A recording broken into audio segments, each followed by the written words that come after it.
Love this podcast? Support it and sponsor today.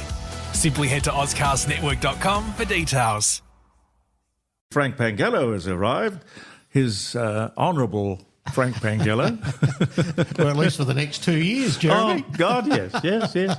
I see that they have banned corflutes. Yes, they have. Last night, actually. Yeah. And I was part of the debate. And look, I voted to get rid of them, I guess, only because I suffered from corflute fatigue after the last election. Now, I was part of a small party and we didn't have many volunteers. And you have to climb up the stable poles and take them down, which must be a very depressing thing if you lose. Well, Jeremy, the problem was somebody as vertically challenged as I am, if you couldn't get to the Stobie pole before all the others did, you needed a hell of a long ladder to get up there. And then, of course, you also had to put them up and then pull them down. But look, the court of public opinion was against them. They were a bit of an eyesore. Were we the only state that had corflutes? No, some states still have them, but they are being phased out. Why do they call them corflutes? What's the word mean? I think it's the plastic that is used to manufacture them. Yeah. So anyway, I made some comments in the House yesterday about the fact is that some could end up being collector's items, Jeremy. You never know. You could go to Staples. You might want Stephen Marshalls and Peter Malinauskas and Ramping. They can suddenly have some value to them. And they all end up in the garage. But it was incredible to see the hypocrisy emerge yesterday and the cynicism, which is what I highlighted. Well, why suddenly were Labor so keen to get through a Liberal bill? Because it was David Spears's bill from the House of Assembly. And, of course, you only have to look that there's a by-election coming up on March the 23rd in Dunstan. And, of course, the last thing Labor wanted were all these corflutes all over the electorate about how they broke their promise about fixing ramping. So they didn't want that. So, what can we do to circumvent that? So this is very clever, cunning politics by Labor to try and avoid that exposure on polls and everywhere else. But nonetheless, I think we had enough. And what about you? Well, I can't believe it would cost money to print them and to make them and to hang them. Yeah. And then you'd have to find some way of disposing of them. Well, that too, but verifying that somebody was influenced or somebody changed his or her vote because he drove past a Stobie pole and saw your smiling face. The smiling face was always something strange to me, right? I would have thought now they can be effective in terms of branding, and also if there's an issue, maybe. Yeah, well, an issue, okay. Remind people of something that they need to be reminded about. Yeah, but not seeing faces of politicians on there, and I've seen mine on there, and it was quite embarrassing. But nonetheless, I think seeing faces means nothing to me. Well, you're not an egomaniac. I'm sure there are a few egomaniacs in the houses. Well, there are, because they then keep pulling out 20-year-old corflutes that make them look younger. As you would. So they're gone. They went. But it was interesting because the Liberals got up yesterday and, of course, they were, hand-clapping themselves because it was their initiative and reminding the Attorney-General who opposed it when he was in opposition and reading out his second reading speech. And the fact is that Labor was so dead set against it because it was anti-democratic. To kill it off. Well, of course, it's interesting how politicians change their tune when it's quite expedient for them. Yeah. So you're not going to see them. But look, they have been nasty as well, I think. Political parties like Labor, particularly, and the Liberals have used them to spread pretty nasty messages. You only have to go back to 2014 and the Caroline Habib. I don't know if you remember that corflute in the electorate down south, near me actually, Elder I think it was, where she was running. And of course, Caroline has a Lebanese background. Yep. And I don't know if you recall that. And it was a rather Islamophobic message from Labor. Yeah. Can you trust a Habib? And that was emblazoned on a wall that had bullet holes. Good God, no, that's mean. That's well, petty. it's racist. Yes, and racist. It was mean. It was awful. It was absolutely awful. And but you wouldn't get into politics if you didn't have a thick skin, would you? Yeah, but nonetheless, is politics a place for that? For those personal insulting Some attacks? people obviously think it is. Well, Labor did at the time. Yeah. It's interesting because I had a really good discussion with Reggie Martin, who's now in the Legislative Council with me. And Reggie was the secretary of the Labor Party at the time, in charge of the elections. And I spoke to him about it, and Reggie was actually quite embarrassed that it got through. They didn't pass it by him because he said he would never have allowed it. But anyway, they got that through. And then at the 2018 election, when Nick Xenophon and the SA Best Party looked like they were going to unsettle both Labor and the Liberals, there were some pretty nasty corflutes that were put up by Labor, the Liberals and the Australian Hotels Association. And a lot of them were misleading. And you could complain to the Electoral Commission, they wouldn't do anything about it, you know. Yeah. And then you had in the last election, the image of Stephen Marshall being put on a rat. And I think that was a union thing. Yeah. So they've been misused and they are offensive. And look, quite frankly, I'm glad they're gone, because all the work involved in even putting them up. Absolutely. Yeah. No, absolutely. But, visual pollution, I would think, as well as real pollution. But the great thing was I remember pulling them down at the last election in 2022 and I was on Bridge Road. And I had about 100 in the back of my trailer, right, that was there. And it was a hard job, I can tell you. I was going on all day. And suddenly this painter pulls up in his van and he says, what are you going to do with those? I said, well, I'm hoping to take them back to a recycler because there is a guy that recycles. He says, tell you what, I want them. And what are you going to do with them? And he says, you wouldn't believe how handy these are for painters to be able to put their knees on them and paint skirting boards and whatever, and you get a straight line. He said, this is fantastic. Take them. He took 100. Yeah, it's an ill wind that doesn't blow somebody some good. Isn't it? So they gone. They went last night. So we won't see them in Dunstan. But again, you have to be quite cynical about Labor's motives for doing that, because this is going to be a real test, Dunstan, Jeremy. It's going to be a test for Labor. Yeah. This is their first real test. It's all very close. It's 250 votes. 250 votes. 250 votes are in it. And of course, Malinowskis is going to be judged on his performance so far. Now, look, he's quite a popular leader. People like him. Yeah. He's very personable, charismatic. Yeah, right? presentable. He's got everything there. But, Labor hasn't fulfilled its key election promise, which is to bring down ramping. Yes. And we still have problems in our hospital system. It's funny, isn't it? The ambulance, I guess it would have been the ambulance union during the last election. Every single ambulance was a billboard for Labor. Yeah. And now the ramping is worse, demonstrably worse. But no, they don't seem to be very vocal. No. Because they support Labor. It's Labor is a union movement, so they're not going to bag them. Yeah. But it'll be interesting to see how this plays out, because it's not only a test of Malinowskis and Labor's performance for the past 2 years. Yeah. Now, it's all well and good to have a leader who's always up front, and I call him Popular Pete because he loves populism. Yes. He doesn't like not being liked, Jeremy. Well, there's not much point in being a politician if you don't like. So he knows. He's a very good politician. Yeah, right? He's very good. And then, of course, it's a test for David Spears. And people have forgotten that Peter Malinowskis was the Minister for Health who closed the Repat Hospital. Well, he denies that. He says, no. He said, I only inherited it late.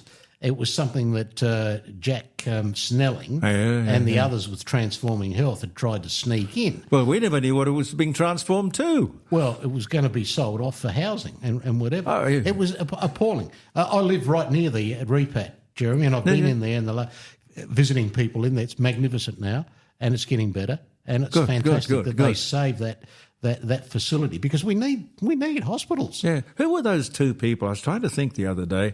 the gentleman who was in fact, he was in the upper house. John, he was the Auditor General, a most interesting man who campaigned for all sorts of causes. I couldn't think of his name. And there was a doctor, too, who was carrying the flag for the repat during that entire controversy.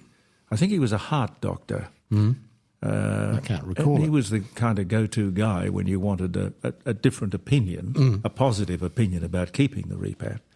And Warren Jones. Jones. Yes, Yeah, absolutely. That's the one. Yeah. Yes, And Warren is still very active. I don't hear very much about him anymore. but Probably gone back to doctoring. No, he's there, and he was certainly very vocal about their support for the new Women and Children's Hospital site, and also cardiac facilities at the Women and Children's Hospital. No, he's very active. Good. Along with Dr. John Zvigos. They've been very active. And Warren's still out there, and I still have contact with him, and he still, has his finger on the pulse of what's happening medically. I've just been brought some strawberries. Strawberries, there you go. Well, I brought in some of my homemade apricot jam, Jeremy. Oh, that's wonderful. I'm not allowed to have what are they? Carbohydrates. Scones. Scones, yeah. No bread, no carbohydrates. But it's okay. I've lost a lot of weight, and I needed to do that. Well, you look pretty good. Well, I've gone from 99 kilos down to 78 kilos. So what are you doing? That's the starvation diet? Is that No. I see they're going to be running a documentary or a story on it on 60 Minutes on the weekend. On what, the starvation diet? No. Ozempic, I think it is. Oh, yeah? It's a shock. I'll use that. Well, it's a shock horror story. Is it? Well, their story is anyway, and I find that amazing because the only people who could logically be against it, because you can't get it unless your doctor provides a prescription. If you're diabetic, and I am diabetic, so I was taking another one called Trulicity for several years, and it did control your weight, yes, as well, and your appetite. Yes, that's what this does to me. I mean, it just stops. Yeah. Half a strawberry and you feel full, and that's really the purpose. But people who want to knock it, I would think would be the weight loss industry. Of course. The gyms, the exercise industry, personal trainers. Well, of course they've got an axe to grind, but you wouldn't go to them to get an opinion. I mean, you'd go to a scientist who would calmly tell you that Ozempic, for example, has been available and widely used for 40 years. Yeah. Well, I was using Trulicity for, I don't know, 7 or 8 years. Yeah. Which is it's a semi-glutide, and very effective, and hasn't done anything to me. I feel great, and it maintains my blood sugar levels and whatever. But what happened was those idiots on TikTok, right, the TikTokers, suddenly grabbed and this opportunity to promote themselves and saw that people were losing weight with these semi-glutides. Yes. And once they publicised that, well, you had every Tom, Dick, Harry, Mary and whatever going to their doctor asking for prescriptions even though they weren't diabetic. And they were denying diabetics their medicine. And now you can't get Ozempic in the smaller, the smaller film. Oh, yes, I know what you mean, yes. They'll only give you the larger one. Yes. That's available, but that is obviously designed for diabetics. But I'll be interested to see it. It's probably going to be another beat-up. Well, it can be, can't it? What was the other thing you were dealing with in the house? Gender dysphoria? Gender dysphoria, yeah. Well, where did all this stuff come from? I mean, how many years ago did it suddenly pop up that, you could have a kid at school? I heard this remarkable story on 3AW yesterday, I think it was, where a co-ed, very well-respected school, a young boy decides that he is going to be, or is a girl, but he's a boy. Intact boy. And he wants to use the women's toilets, the girls' toilets. He wants to sleep in the girls' dormitory. I mean, and I understand that parents and old alumni from the school are furious. Because that wouldn't have happened even 15 years ago. Well, not certainly something like that. We know that it's been there for some time, and it's probably There've been some issues probably with, genitalia or whatever.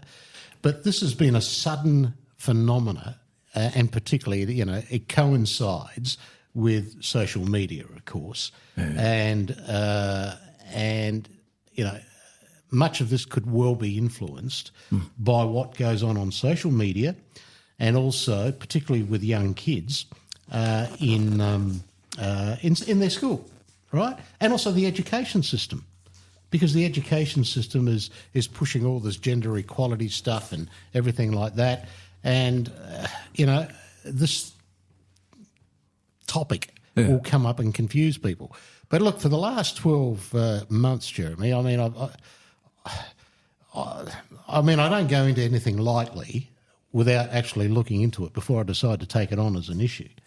So for the past 12 months, I've been researching what's been going on around the world, particularly with this issue. Be interesting. It is, and I'm starting to see more and more experienced, eminent clinicians, professionals, and even liberal progressive governments that pushed this gender dysphoria, starting to put the brakes on it because of the damage it can cause to young people. Just the example you got, you just gave us. I mean, is it more than that?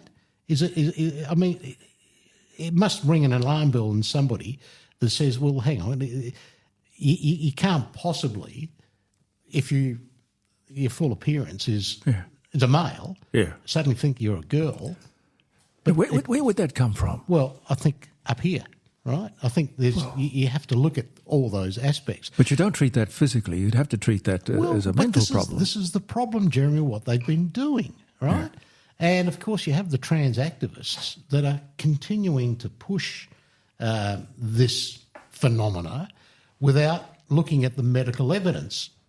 And there isn't much to support what they are doing. And that was the sum of what I was looking at, was saying, well, where's the evidence to show that we are doing the right thing? And here in South Australia, we've got a gender clinic here. I think there's about 158 kids that are going through it at the moment. Are we doing the right thing? Are the processes in place for the welfare? Because this is a child welfare and child protection issue. Yes. Not suddenly somebody wakes up and they say that they're a boy or a girl. They go to school and school suddenly affirms them without even the parents knowing about it. I've had parents come and see me, devastated, shattered of what's going on. And then, even their rights being taken away either by health professionals or the education system. I've spoken to experienced psychiatrists, psychologists, doctors, families that have come to me with their stories. Now, I'll give you an example of an Adelaide dad who his 11-year-old daughter suddenly wanted to be a boy. She goes to school, tells the school, and the school decides immediately that, okay, all right, we'll now call you Bobby. But right? what? Without the parents' consent. It's crazy. Right? It's absolutely crazy. But this is where it gets worse, Jeremy, right? And this is what really concerned me, is they then start to put them on medication, puberty blockers, hormones, right? At 11, 12. You're asking an 11-year-old to decide whether she wants to be or he wants to be on puberty blockers. Now, I don't know if you're aware, and again, this is the research I've had to do. Totally not right. Totally not. But do you know what they are, these puberty blockers?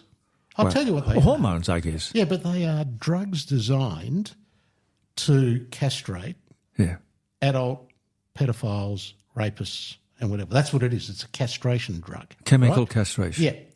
But they are issuing these, or they are prescribing these to kids off-label. Now, off-label means that the manufacturer, the drug company, has designed this drug for something else, not for this purpose. Yes. And you can't sue them if something goes wrong. Now, what we're finding now is that particularly around in the United States, the UK, here in Australia, detransitioning, that kids, once they mature, are suddenly thinking, what have I done?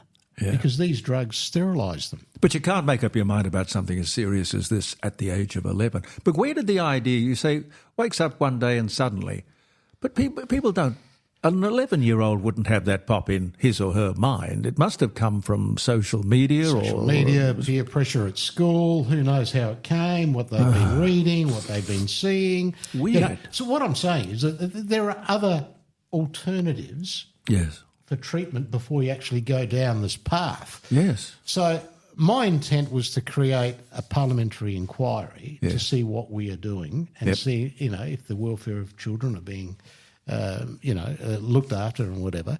And I come from straight down the middle, the centre. I'm not extreme right, I'm not extreme left. And I knew that when I took on this topic, they were going to come after me with a stick, the trans activists. They were going to call me a bigot. Look what he's doing, culture wars or whatever. But no, it's all about the welfare of our kids. Yes. We have a responsibility in Parliament. I mean, I met with the Premier to discuss it with him. And when I said the word gender dysphoria, he looked at me and says, "Oh, what's that?" Yeah. Right? I think a lot of people would have the same reaction. But many of these people in Parliament last week that voted down my motion have got no idea of what it is or what it can do because they don't do research in there, Jeremy. So they're being lobbied to vote a particular way? They are being lobbied by a very vocal minority of trans activists to say, "Oh, this is just fueling the culture wars." And that's what the Premier said to him. I said, "Look, Premier, put it to a conscience vote. Right? Let your members decide whether we should go look at it."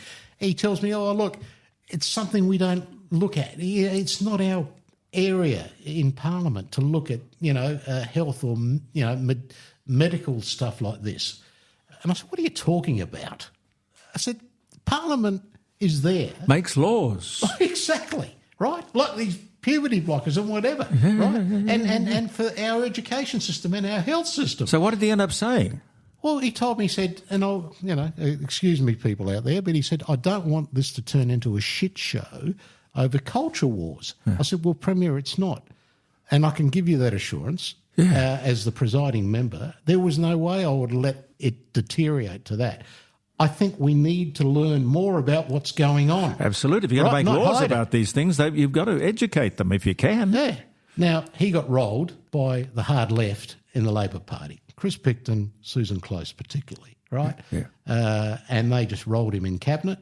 Because they think it's a good idea that 11-year-olds make up their mind? They say don't go there. We're not supposed to go into that area. What a lot of crap. Why not? Why not? Well, it's a lot of crap, particularly the excuse they gave, because we've had parliamentary inquiries into VAD, voluntary assisted dying, euthanasia. Yes. We've had inquiries into abortion, right? Well, this is all about... but these are lefty, very closely held.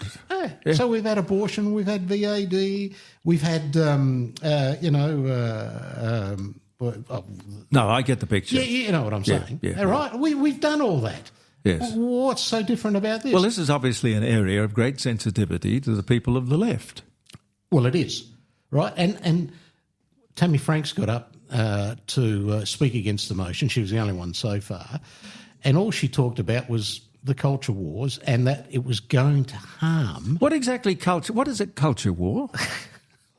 Well, I mean, there's nothing cultural about being confused as to whether you're a girl or a boy, and I don't believe children would ever. They'd be too busy doing their own thing with their own friends, and they sit down and say, "Am I a girl or am I a boy?" Yeah. What's the treatment, Jeremy? Right? It's the way they're being treated. Now, this father that came to see me, there was this child was on the verge of actually agreeing to have these puberty blockers at the age of 11.